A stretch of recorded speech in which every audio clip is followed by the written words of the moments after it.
right, Carlton King, the former Scotland Yard Special Branch and MI6 officer and the author of Black Ops.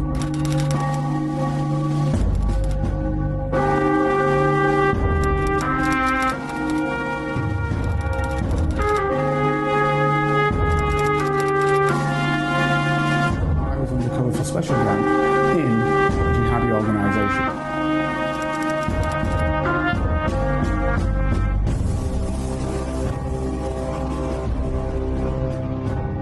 If you'd like to help Carlton keep producing the Black Spy podcast and receive episodes and information that's only available to Carlton's special Patreon agents, then you can donate as little as £3, €4 or $5 a month by signing up with Patreon. See the Black Spy podcast notes or Google Patreon Black Spy podcast and pledge your monthly amount. You can even win the opportunity to be a guest on the show. Thanks for listening, and don't forget to subscribe for free. My name is Carlton King, and welcome to the Black Spy Podcast, the show that shines a light on the world of secret intelligence, national security, and armed governmental personal protection operations, and also looks into the world of geopolitics. One of the things I often do, actually, is do talks for people. They ask me questions, and I do a question and answer session. So this is a question and answer session that I did, which I'm putting out on the show this week. Thank you very much, ladies and gentlemen. As Holly Garani said, my name's Carlton King, and I'm the author of Black Ops, the incredible true story of a British secret agent. Well, why is it incredible? One, because in many of the organisations that I was part of, I was the only black person there, and definitely the highest ranking one. And more importantly, it's because the truth of the matter is I was born in the mid-50s as a working class black youth when my horizons were practically extremely limited. Now, I tell you this, not for you to feel sorry for me or anything like that, but just for me to explain how the system worked, and the fact that the Black Lives Matter movement now has, for the first time, and Carl and I have been doing this for 30 years, these talks, Carl's probably been doing for 25, we've done it together, we've done many different seminars, and it's the first time with the Black Lives Matter movement that I can actually say to you that I think we're going to actually hit on the causes, not the symptoms. So basically what we're going to try and do is highlight the false pseudo-scientific basis for the concept of black inferiority. And also, at the same time, we will be challenging the still frequently held crutch of white superiority. Now, that's not blaming anybody here who's black, white, whatever. Let me just say two things that I always stress. Race, I'll say it again, race is a biological nonsense. It is proved today that 99.999% recurring human beings are the same. And actually that 0.1% isn't within different races, so-called races. It's basically within individuals and the mutations that we have within us. So you can be that 1% different in one race or in the other. So race in itself is a nonsense. What proves that, of course, is that it's now been accepted even by the Chinese. And I'm not denigrating the Chinese in any way. I used to go to China all the time. I know a lot of Chinese people. The reality is that they're as good or as bad as anybody else. Okay? The fact of the matter is that until very recently, they had a hypothesis, the same way as Europeans had the hypothesis about Neanderthal man, that they had an intermediary human that made them somewhat different. They now accept that's nonsense. And they basically accept that they come out of Africa like everybody else, like the Leakeys proved, come out of the Rift Valley from the person they called Eve, and then populated the world. So everybody comes out of Africa. But we want to go to a new point of history, and I'll tell you why. Because what has happened is, over the time of the slave trade, which Carl spoke about, purposefully, black people in particular, and I'll use that word black, because, and this is the other point, Race is a political reality. Indeed, it's probably the most real of any political perspective. You just need to look at President Trump today to see that. President Bolsonaro in Brazil, or even our own much loved PM, I'll say that. All of them use race as an angle.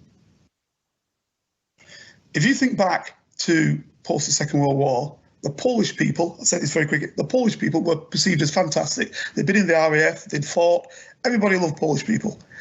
Bring it forward 40, 50 years. We now say, too many Poles here, get rid of them, let's get out of the European Union. And next minute, Poles are stealing jobs, lazy, don't do anything, nasty Eastern Europeans. And let's be truthful, that's what swung the Brexit vote. In my opinion, lunacy. But hey, we're not here to speak about the politics of the day. So even amongst white people, you can change things without you even thinking. Just again, to spread that understanding before I actually go deeper into black history, which you need to know. By the way, black history is the history of the world. Everybody's made the world. That's all I'm going to try and say. Many of you may not know that Santa Claus was green. All the way through until the 1930s. Anything you see about Santa Claus was green. Then the Coca-Cola company came along and said, you know what?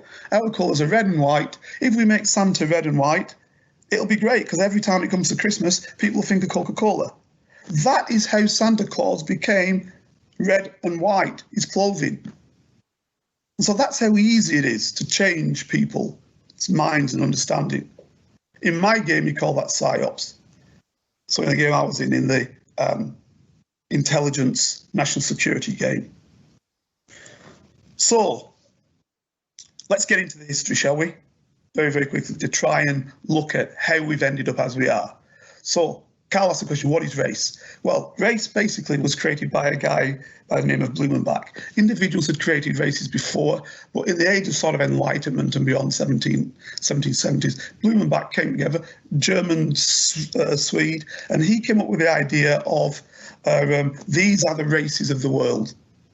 Caucasians, Cascoid, he calls them, Negroid, Mongoloid. And then he thought, oh, would I put the others? Okay, Amerindians, Malayan. Those are the 5 races. And he basically based them on what their capacity was, as he perceived it. And obviously, he's white, so whites are at the top. And obviously, because of the slave trade, blacks are at the bottom.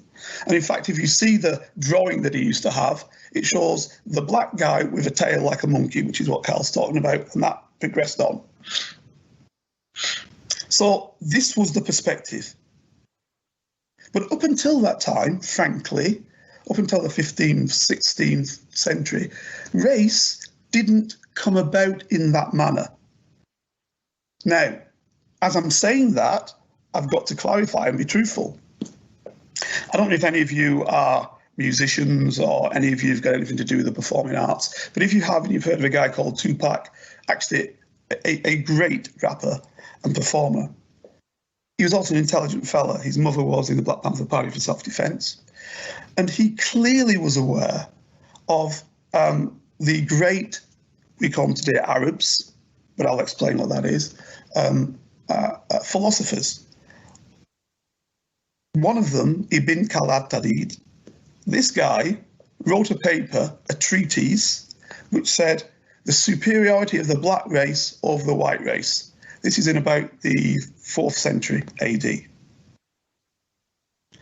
And what he said was, the blacker the berry, the sweeter the juice. Now, those who know the Tupac tune, you know he took that and made a tune out of it.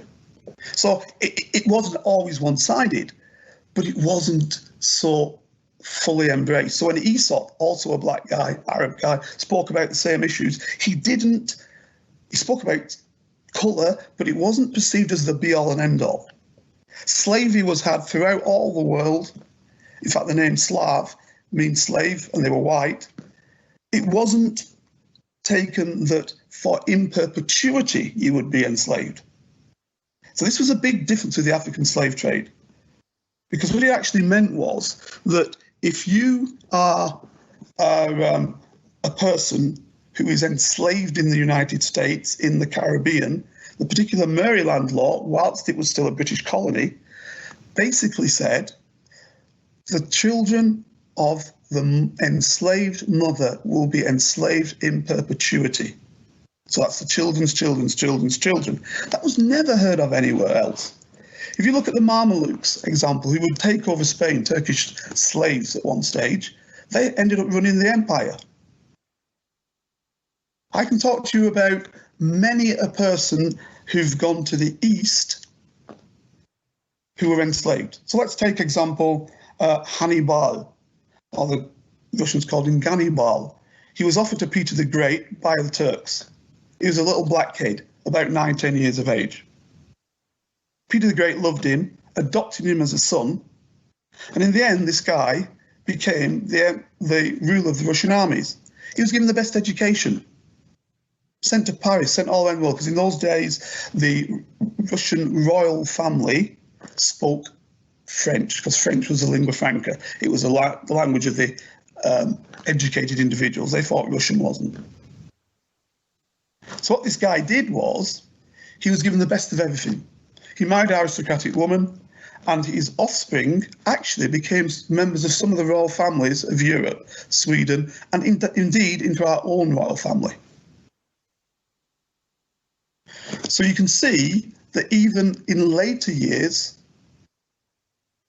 after the slave trade in the West, at the time of the slave trade in the West, where the East didn't have a trade, people of colour, even enslaved people, could make something of themselves.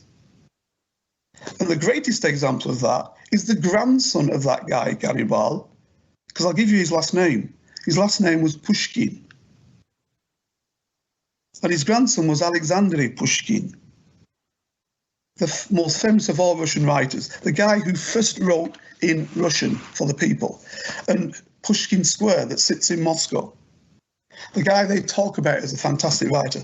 And I'll just say off that, which is another interesting fact, the fall of the Soviet Union and Russians now, not Soviets, become very nationalistic. A right-wing organisation called the Pushkins decided that only true Russians could actually live in Russia. So they went around beating up people who were former Soviet people, people like the Tatars, people like the Uzbeks, who had dark skins, and obviously black Africans who were beating them up, saying you don't belong in Russia. Little did they know that the guy they were looking to was himself a black guy. This is how history plays around with us, and lack of knowledge plays around with us. Now, the reason I mention that again also is because what I want to do with you guys, I want to take now just 2 seconds for all of you to just stop, think, and take on now the mantle of a 5-year-old black child. I'll make it me, because I know me, in the 1950s, coming up to 1960, to the turn of the decade. You're me. And let me tell you our conditions. You never see a black fella or woman on TV, other than in an American movie, say Gone with the Wind or something like that, where the woman or man is like this, "Mummy," always a clown. You have Al Jolson, okay, "Mummy, Mummy," singing his songs, blacked up. You have the Black and White Minstrels, which is the #1 show in the land. Right. You walk down the street and somebody says, "Nigger!" He said, "Oh, not you, mate, it's me dog." The amount of dogs that were called nigger in those days was incredible. And I'm not being funny, I'm telling you as it is, I'm being realistic. You know, black dog, it was popular. There's even Second World War movie, which you can see on TV. His dog's called that name, and they called him. So, you know, it was normal. It was every day. Right? So, I didn't know about Pushkin as a writer. I didn't know about any person black of any import whatsoever. I had no clue. So I go to school, I'm 5. And I can remember it as it were yesterday.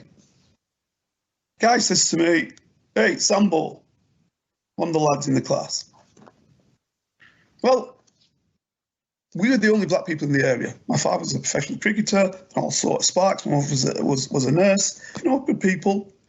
Our grandparents, who we call grandparents, when our real grandparents were Lancastrians, only spoke Lancashire dialect.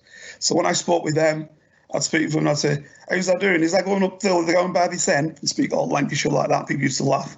Other people who didn't know. So who's this fella speaking Lancashire dialect? Bang, bang, bang. Because they couldn't speak standard English. BBC was different then.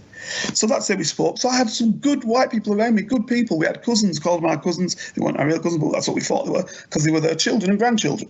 So that's how we would help. So I'm at school now. Hey, Sambo, Blackie, any name you want to figure, even the N-word, was being. So I thought, I'm looking like that, like I'm strange. This can't be right, can it? So, bang, in we go, fisticuffs. And in those days, you educators, I think you're all teachers, you let people fight. I don't know if you're having fun watching it, but you let people fight. So after we'd done a few bits and bats, we were then split. And both me and the guy were taken to the headmaster. So the headmaster says, "Right, what's this about?" I said, he's calling me Sambo and Blackie. The headmaster says, "Well, you are a Blackie. It's a 6 of the best." So he gave me 6 of the best. I give the other guy 6 of the best. Now, don't get me wrong, he was being straight down the line. He was being fair. 6 of the best. You are black, what's wrong with you? Bang, you get 6, he gets 6, everybody's happy. Right? That's how I'm brought up. Another teacher, great woman, absolutely fantastic woman. We're in class. I'll be about 7. She says, she knew all these names are being called. So she says, because it don't stop there, does it? So I'm fighting every day, whatever else. Children, who's the foreigner here in the class? I'm the only black guy. Hands. Carlton. No, he's not. It's Michael. Michael was born in Nigeria. White guy, his dad was an engineer. Carlton's born here. Doing her best. Great. It was very good. But it doesn't work. Because everything else they were taught was that you can't be white and be Nigerian, but that don't matter, because who cares? More importantly, you can't be black and English or British or whatever else. So the kids thought, "Oh, well, yeah, fair enough. Yeah, right, carry on, bang." So anyway, you get friends, you keep going, and it wasn't hell. I had good mates, all my mates were white, good friends, and as time goes on, what you do is you become the cock. Because that's your way of making sure people don't call you down.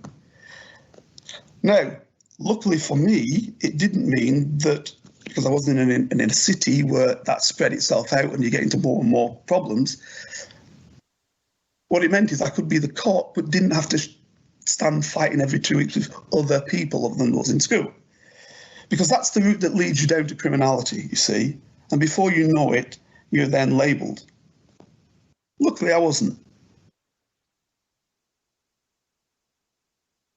So, had I have known something, had I have known history, how would that have changed? So, let's get into the history, folks, because we haven't got long. Right, I'm going to take you back to ancient Egypt. When I was doing the school book, the first one we had that showed anything like people of colour, it was Egyptians, right?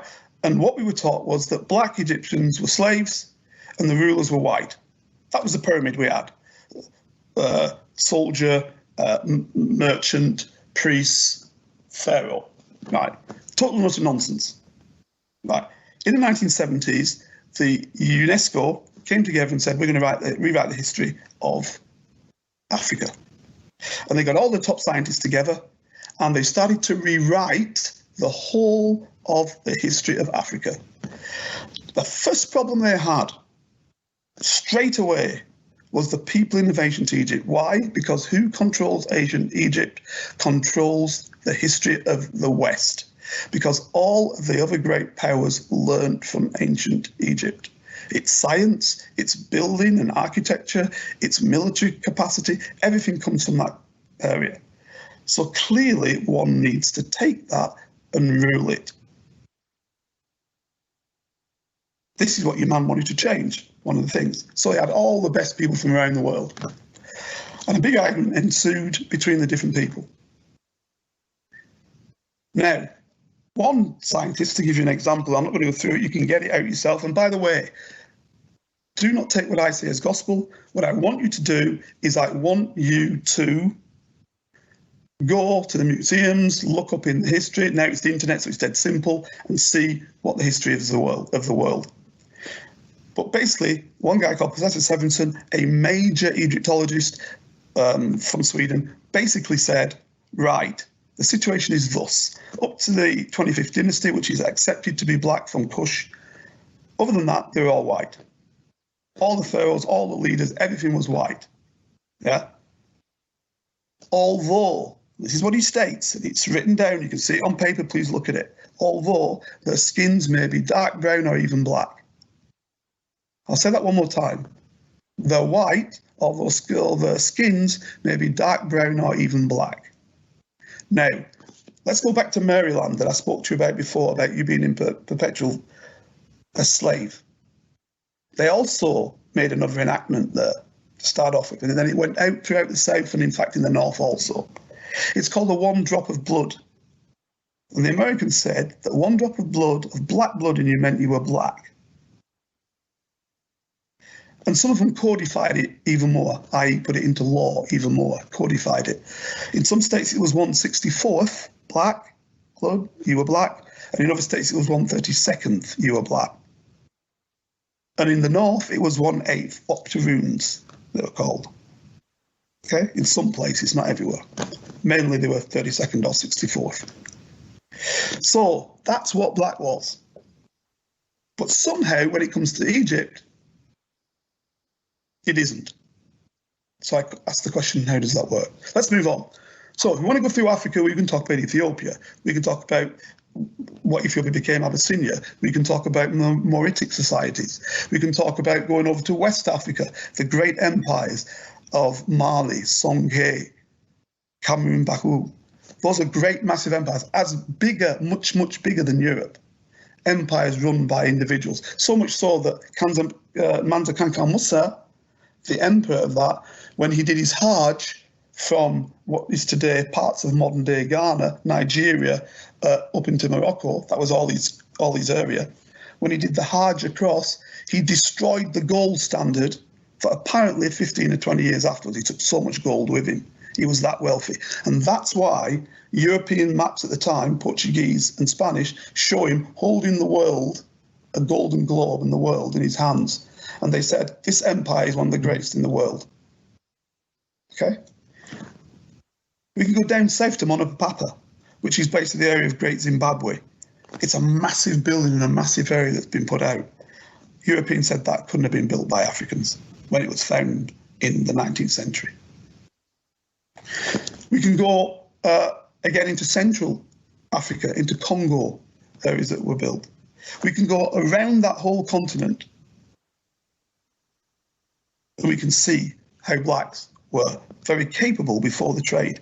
And we can then see the movement out by the Moors up into Spain, into Portugal, as far as Poitiers in southern France, all the way across, down from Rome into Sicily and all over, conquered by the Moors, black people, because Moor means black. Look it up, don't believe me. In Britain we say blackamoor because it doesn't mean black in the English language, so we use the word blackamoor. And so you know that Moors are black. There's another prefix that goes in the front, which is called tawny Moor, to show the light-skinned Moors. They called them tawny Moors because the predominance were blackamoors. In fact, in 1601, Queen Elizabeth I said there are too many blackamoors in Great Britain, in England, and she gave the job to a Dutchman to get rid of these blackamoors because there were too many. And I'll quote what was said. In fact, it was 1596 to 1601. And what she basically said was, they're stealing our jobs. houses, and women. National Front said that in the 1970s when I was going through. So you're this 5-year-old black kid, you know none of this. None of this is said to you. The French, who were very enlightened after their revolution, but even before their revolution, you had great people like, saw the picture Carlton of Saint-Georges? That guy's a chevalier. What that means, it means he's a knight, a sir, a lord. And there were many such chevaliers who were black. He was the greatest swordsman in France. He was an engineer, a very capable fella, Saint-Georges. In fact, Beau Brummel brought him across to Britain, and Beau Brummel liked the way he dressed, and he copied Saint-Georges' dress. You can see right there how he dresses. Wow. This is the thing that I never knew of, this 5-year-old guy, because all I'm seeing are people going, "Mammy!" Right? Elvis Presley, good singer, good guy. But you know what? Little Richard was doing that 10 years before him, but he wasn't allowed to. He wasn't allowed to dance like that. It wasn't shown. It was called race music in the United States, and therefore was not played on practically every American station. So Elvis Presley's first hits are all covers of black songs, because he could be shown doing it. So what did I see as a young kid? I did see black athletes. So in my mind already, I'm thinking, that's what we can do. And I saw black entertainers. And in my mind already, I'm thinking, maybe that's what we can do. So let's move on. Let me jump up a little bit further. You jump up now with me. So we're now 11, 12, and we're in school, and we're sitting with your mates, and you've got some respect, so it's not a problem. We've gone through Egypt. Nobody's told me any different. I still know nothing about any black people. I just know we're all enslaved. My parents are perceived as immigrants, which they're not, because they all come on British passports. My father fought in the Second World War.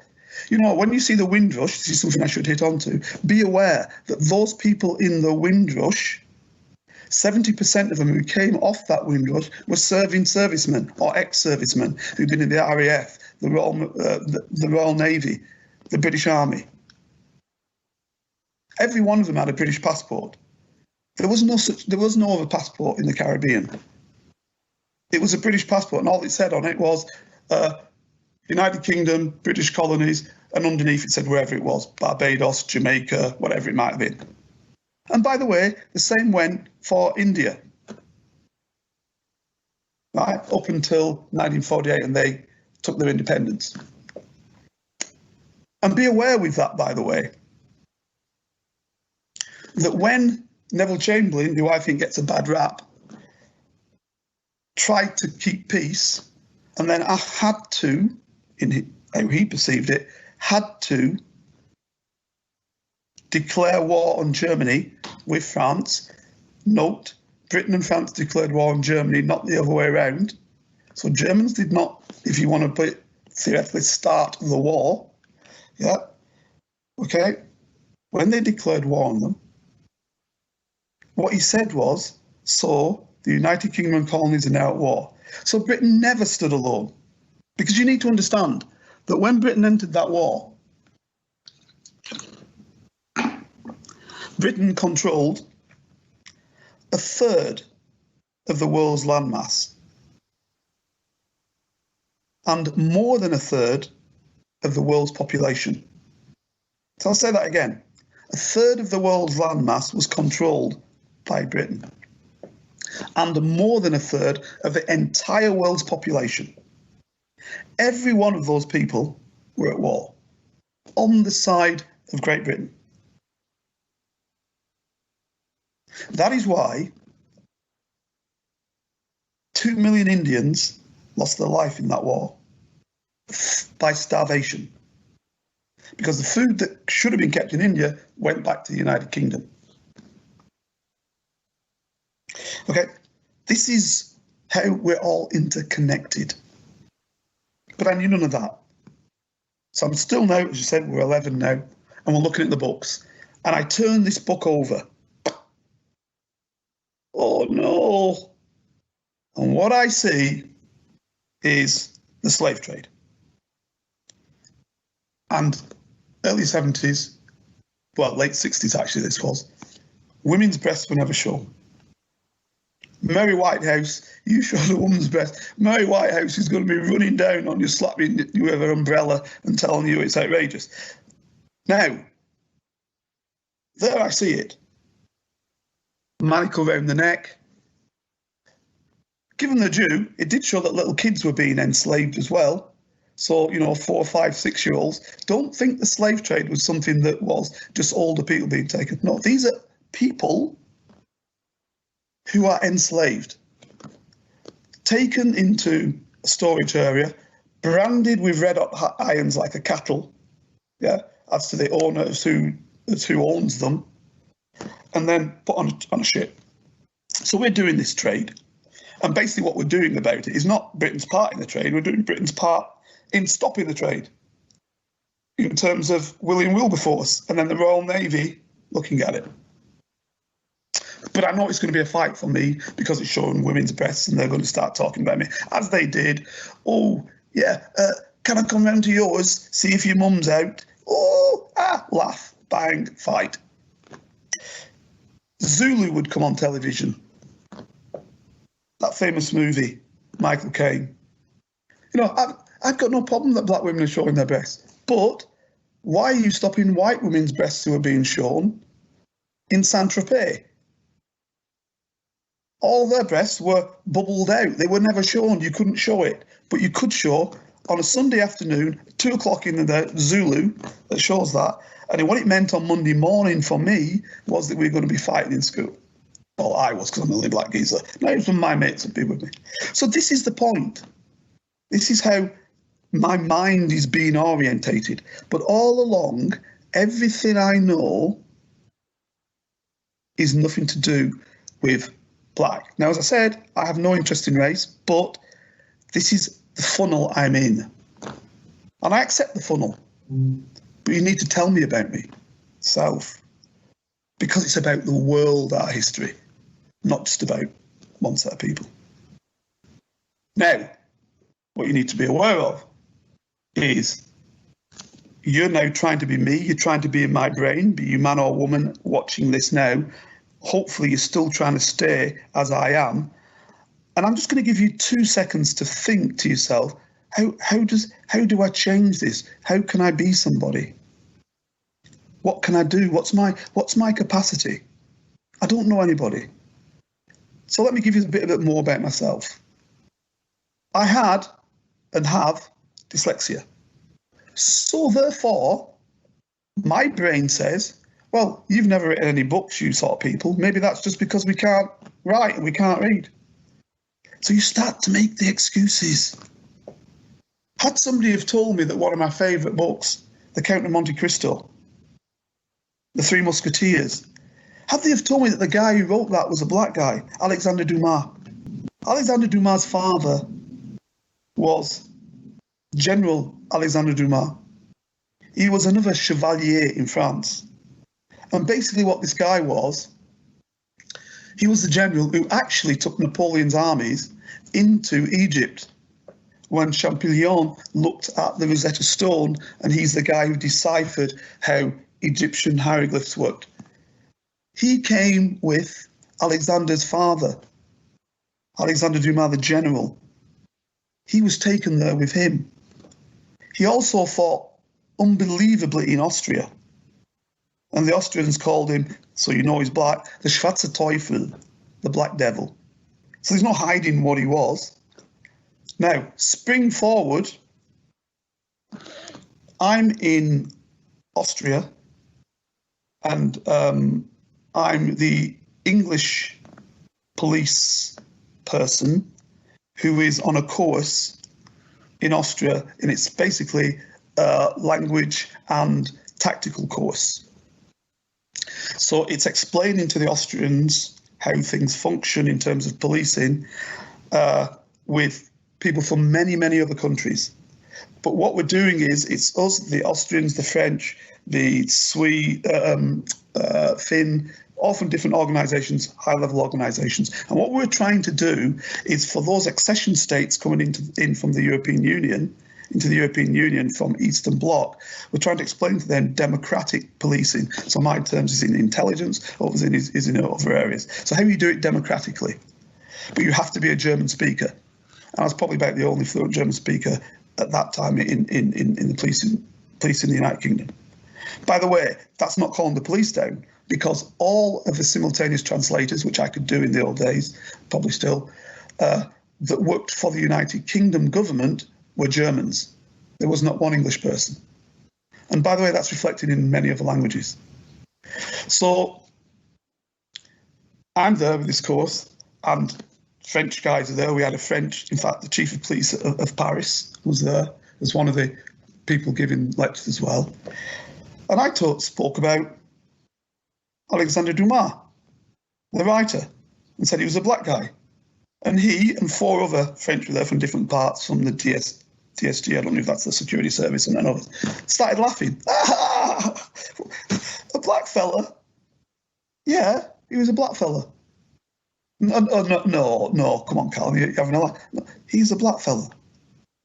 Now, this is before the film by Gérard Depardieu, which they brought out in about 2009, which caused some controversy because they used Depardieu and blacked him up rather than using a black French actor. But anyway, that's how they did it. But nobody told these French people, even though France had a massive history of blacks being part of the...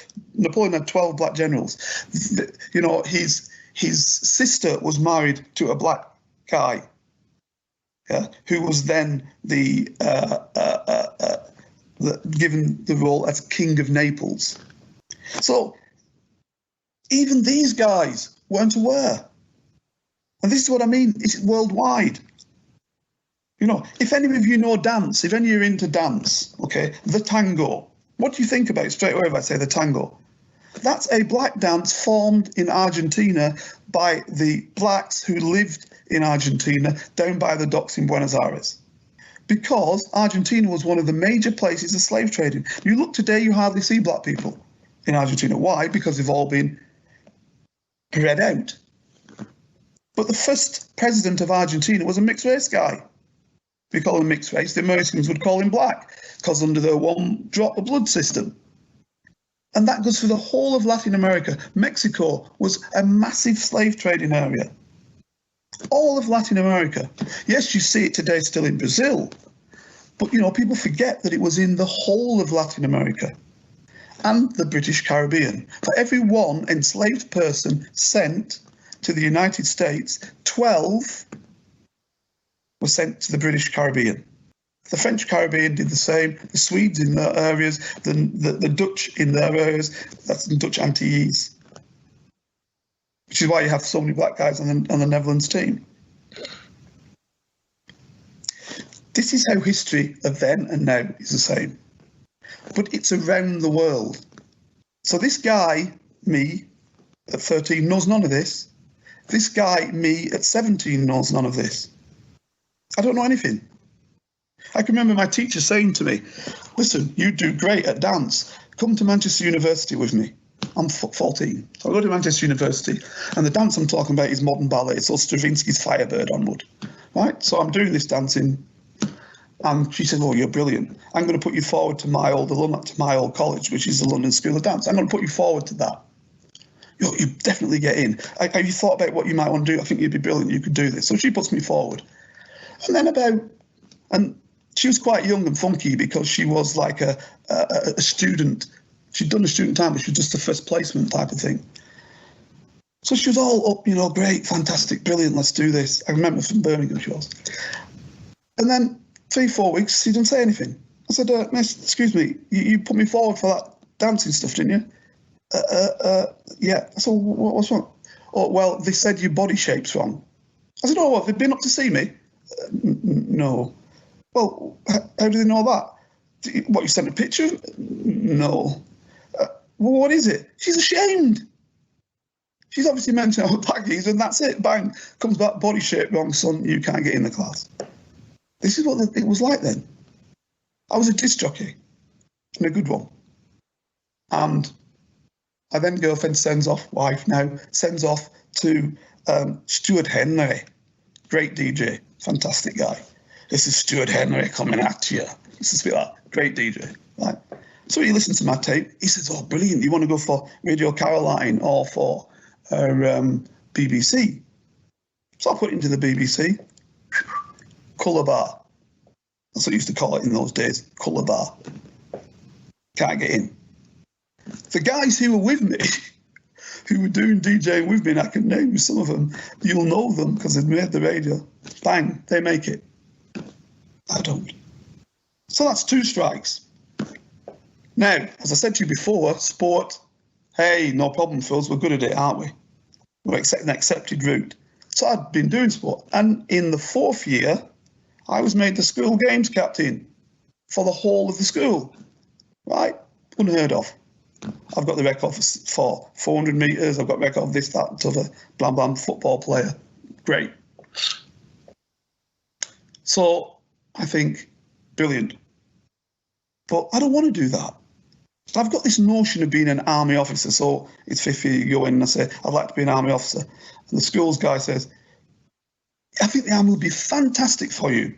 Brilliant, because they like sports and all the rest of it. So when you go in, you need to go in and be a private's a very good. I said, no. I said, officer. He said, he smiled, smile. He said, no. An enlisted private. That's as you would go through as a private. You wouldn't be Santos for you. Another strike off. Clearly that's army stuff in for me because I'm not going to go in as a private. So I think, got it. Sports teacher. Well, before I'm going to be a sports teacher, what happens is my local football team, 3rd division, they picked me up, said I've been playing, I was playing for the reserves, and they said, listen, we'll sign you up. You can be a professional footballer. The old man's over the moon. Yeah, because he's a professional cricketer. Great, you can be a professional footballer. I look at it. I think to myself, 3rd division. Will I ever make it? If I break my leg, what will happen then? Now, you're thinking to yourself, well, you should have taken a chance. No, let me explain to you. I'm playing for the reserves. I'm not going to say the team, professional team, playing for the reserves. I'm running down the wing, as is normal. And as per normal, the other manager, professional team, break that fucking nigger's legs. Excuse my language. I've said it as it is because I don't want to do that, but I've said it once so you can understand the level of venom in football. I will not speak like that again. What does my manager do? Nothing. What do my teammates do? Nothing. What does the system do? Nothing. The guy tries to break my legs, but I jump his tackle. So I figure to myself, somebody is going to break my legs. And in those days, there's no PFA like there is today, where if you break your leg, the PFA looks after you. None of that. That's you finished. So that's football gone. I'm being stark, ladies and gentlemen. I'm sorry for the language, but you need to understand.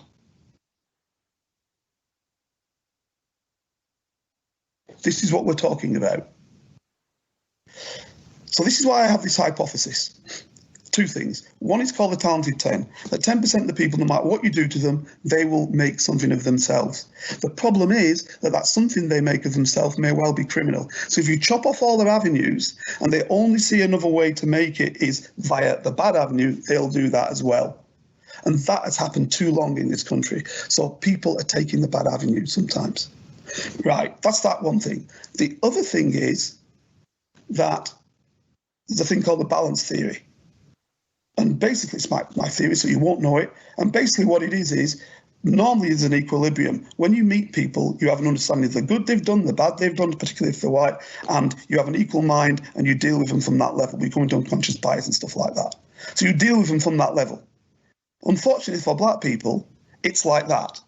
Because forever and a day, it's all negative. Indolent, work shy, dumb, you name it, the negatives are there. There are no positives. So before you even start anything, you've got to push down that level in order to try and get your way through. And the fact of the matter is most people can't and won't be able to do that. So it leaves you in a negative manner. History helps change that. I've only gone through a few bits of history. I'm going to play you a video right now because we're going to hit some of the historical points. But before I do that, again, this is not against white people. I was in China, first class. In fact, I was in Beijing, in Hong Kong. I'm traveling from Hong Kong to Beijing. I'm first class on the plane. I'm doing some type of work. And the lady comes through to me. She's fantastic. Chinese airline, Dragon Airline, fantastic. She says, here, this, that, the other, can't do anything better for you. He says, sir, could you fill out this form for me, please? I said, of course I can. And the form says, right, first line, are you European white, it says, European white, so it becomes American, or are you Asian stroke Oriental? Nowhere on that form did it say black, African, anything. So I said to her, excuse me, you've given me a form to sign, to fill out, so you want to know how your first-class passengers feel. I can't fill your form out. If the President of the United States, which is then Barack Obama, sits on this aircraft, he can't fill your form out.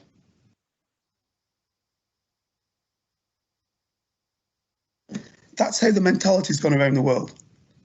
And just to strengthen that even more, I'm in the Sudan. Okay? And the Sudan is changing from one country to two, Southern Sudan and the rest of it. The UN has said this is great. I think it's a bad idea. Anyway, it happens. So I'm there with our Foreign Secretary, and I've taken them to see President Kiir. And I go in, and just as I'm going in, I've got 3-4 of my guys with me, and I get one of my other guys say, boss, you need it on the phone. Governor, you need it on the phone. Right, so I go back into the convoy, go on the phone, I send my other guys upstairs into the president's area, and take my phone call, come back. I go up the stairs, and there's protection officers from Kia's that are there, Sudanese guys, from the Dinka people, very powerful, strong black guys. I mean, very, very black. And they say, stop. I said, excuse me, stop. One guy says, you can't go up there. I said, why not? He said, you're security, aren't you? I said, yep, I'm security and intelligence. And my Foreign Secretary will need the intelligence knowledge. Sorry, you can't go. He didn't even say sorry. He says, no, you can't go up there. You're security, no security. I said, no, hold on. I've just told you who I am. I said, he said, no security. I said, well, I've got 3 of my guys up there, 3 of my guys up there with him. He said, yeah, but those are white men. I said, yeah. He said, well, they're in charge. I said, no, my friend. I said, I'm in charge. I run this operation. And he balls out laughing.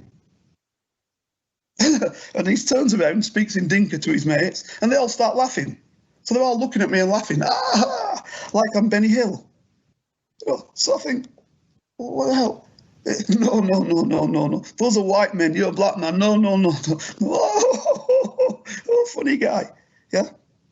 So I think, flipping it. I said, listen, I need to go up. You're not going up. And he actually puts his hands on his pistol.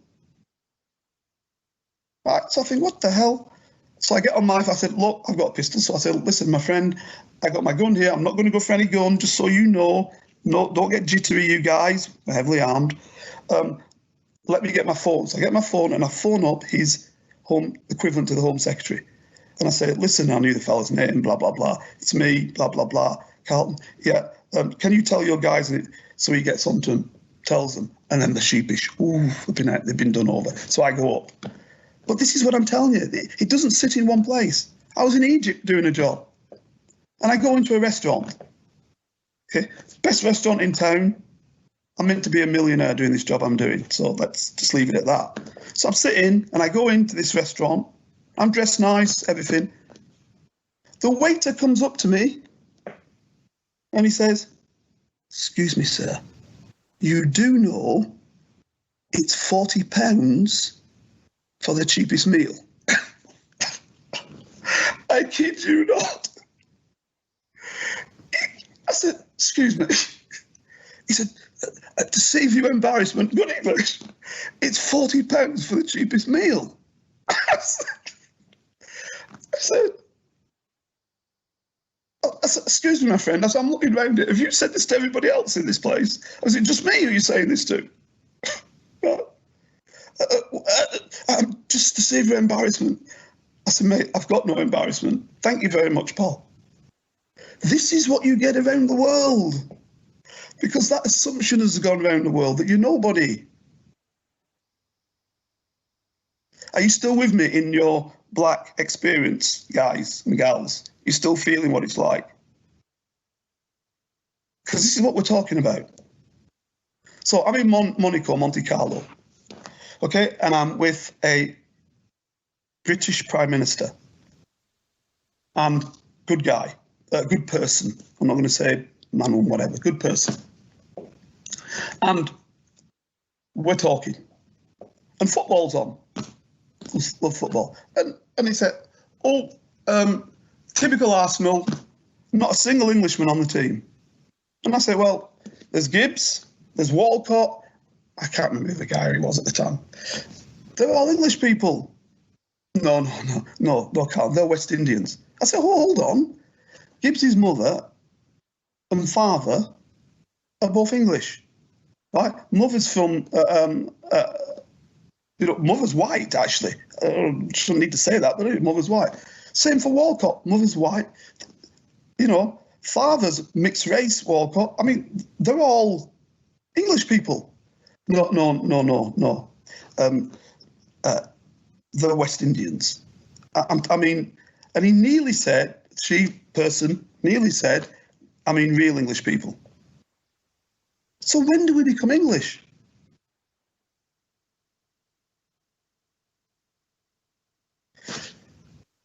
Can I ask you to show the first video, please? How did you feel speaking down the barrel of a camera about this subject? Well, I obviously didn't get as emotional as Ebony because, as I said in that video, I didn't really experience a great deal of that as a young man growing up in Jamaica, perhaps because I wasn't in that society or mixing with people that would have shown me that racism. But what I want to expand on, though, Wardy, is what I said about education. Education is important unless we just want to continue living the life that we are living and continue just having demonstrations every now and again and a few people saying a few things. And when I say education, I mean going back in history. What people need to understand is that this thing stems from a long time ago, hundreds of years ago. The dehumanization of the black race is where it started. And people will tell you, oh, that's a long time ago, get over it. No, you don't get over things like that. And the society has not gotten over something like that. I'll skip all the gap between the long years ago and make one point and then go backward. That lady in the Central Park in New York, Amy Cooper, I think is her name.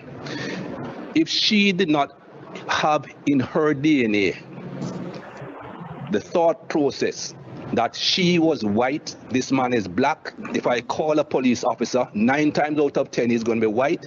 I'm going to be considered right immediately. The black guy will have to prove that he's not guilty. And by the time he proves that he's not guilty, he might be dead. She had that in her mind from day one. That is why she said and did what she did. How do you get rid of that in the society? By educating both sides, black and white. I hear people talking about brainwashing. I didn't quite understand as a young man what brainwashing meant. I now understand what brainwashing meant, what it means. We have been brainwashed, and not just black people. White people have been brainwashed in different ways. I go back many years. Think about religion. You and I are supposed to be Christians. I'm not really a very holy person, not a very religious person, but that's what we were taught. Look at Jesus Christ, the image that they give you of Jesus Christ. Pale skin, blonde hair, blue eyes. Where Jesus came from, who in that part of the world looks that way? But again, that's the brainwashing to show you this is what perfection is. This is what the image of perfection is. If you look at any plays of those days, Judas, who betrayed Jesus, he's a black man. Again, brainwashing people into think, oh, he's a black man. He's the bad man. Go through history, Wardy. These lights that are shining on us. You can tell me who invented the light bulb, right? Thomas Edison, right? Everybody knows Thomas Edison invented the light bulb. Thomas Edison invented a light bulb with a paper filament.